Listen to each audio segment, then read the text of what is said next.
रुक जाइए दोस्तों, स्वाइप अप मत कीजिएगा इस वीडियो को। अगर आप पहली बार आए हैं तो सब्सक्राइब ज़रूर कर लें, बेल बटन ज़रूर दबाएं और लाइक वाला बटन है उसको भी प्रेस कर दीजिए। वीडियो को कहीं भी स्किप मत कीजिएगा, पूरा देखिएगा, आपके काम की चीज़ है। देखिए, अगर आप जानना चाहते हैं तो 18,788 जो आईएसओ है वो किस लिए होता है, किस पर्पज़ के लिए लिया जाता है, कैसे लिया जाता है, इस वीडियो को शुरू से एंड तक ज़रूर देखिएगा।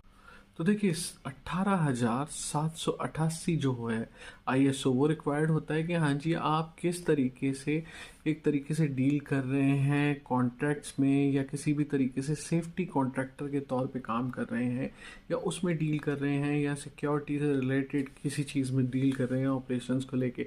तो ये आपको लेना अनिवार्य है। अगर कोई भी क्वेरी है इसको लेने के लिए, कैसे लें, क्या डॉक्यूमेंट्स लगेंगे, कितने पीरियड में आएगा, टाइम पीरियड में, तो नीचे दिए हुए नंबर पे संपर्क करें, व्हाट्सएप करें, कॉल करें। सब्सक्राइब जरूर कर लें और बेल बटन जरूर दबाएं।